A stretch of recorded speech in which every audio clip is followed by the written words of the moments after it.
حضرت ابراہیم علیہ السلام نے اپنا خواب سچ کر دکھایا۔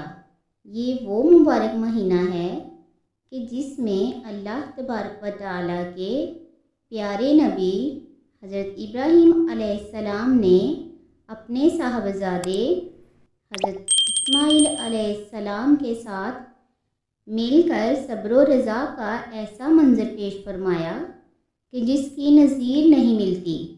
آپ علیہ السلام نے ذوالحج کی 8ویں رات ایک خواب دیکھا جس میں کوئی کہنے والا یہ کہہ رہا ہے، بے شک اللہ تبارک و تعالیٰ تمہیں اپنے بیٹے کو ذبح کرنے کا حکم دیتا ہے۔ پھر 9ویں رات خواب میں دیکھا، پھر یہی خواب 10ویں رات میں بھی دیکھا۔ یہ خواب دیکھنے کے بعد آپ علیہ السلام نے صبح اس خواب پر عمل کرنے کے لیے اپنے بیٹے کی قربانی کا ارادہ پکا فرما لیا۔ اللہ تعالیٰ کے حکم پر عمل کرتے ہوئے بیٹے کی قربانی کے لیے حضرت ابراہیم علیہ السلام جب اپنے پیارے بیٹے حضرت اسماعیل علیہ السلام کو، جن کی عمر اس وقت 7 سال یا 13 سال یا اس سے تھوڑی زائد تھی، ان کو لے کر چلے۔ پھر جس طرح حضرت اسماعیل علیہ السلام نے کہا تھا ان کو اسی طرح باندھ دیا۔ اپنی چھری تیز کی، حضرت اسماعیل علیہ السلام کو پیشانے کے بل لٹا دیا، ان کے چہرے سے نظر ہٹا لی اور ان کے گلے پر چھری چلا دی، لیکن چھری نے اپنا کام نہ کیا، یعنی گلا نہ کاٹا۔ اس وقت حضرت ابراہیم علیہ السلام پر وحی نازل ہوئی۔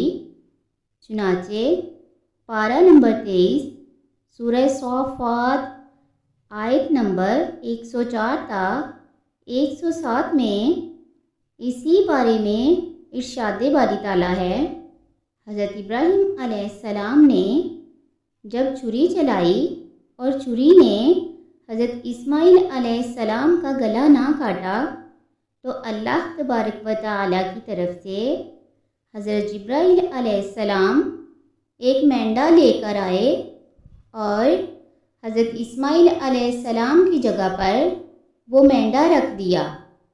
حضرت ابراہیم علیہ السلام نے جب چھری چلا دی، بعد میں اپنی آنکھوں سے پٹی ہٹائی تو دیکھا کہ وہ ایک مینڈا تھا جو آپ علیہ السلام نے ذبح فرمایا تھا، اور حضرت اسماعیل علیہ السلام بالکل ٹھیک ٹھاک کھڑے تھے۔ یہ آپ علیہ السلام کا اللہ پر مکمل بھروسہ اور توکل کا نتیجہ تھا۔ حضرت ابراہیم علیہ السلام کی اسی یاد کے طور پر ہر 10 ذی الحج کو قربانی کی جاتی ہے، جس میں جانور ذبح کیے جاتے ہیں۔ یہ اللہ تبارک و تعالیٰ کا بہت بڑا احسان ہے کہ اللہ تعالیٰ نے تب قربانی کے لیے ایک مینڈا جنت سے بھیج دیا۔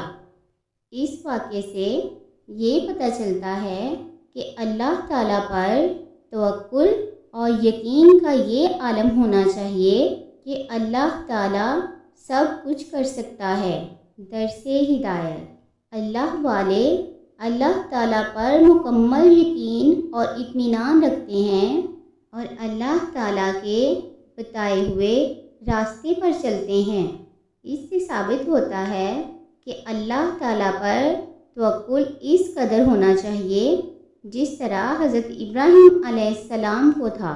جب توکل اللہ تعالیٰ پر ہی ہو تو اللہ تعالیٰ کی ذات خود بخود آسانیاں پیدا فرما دیتی ہے۔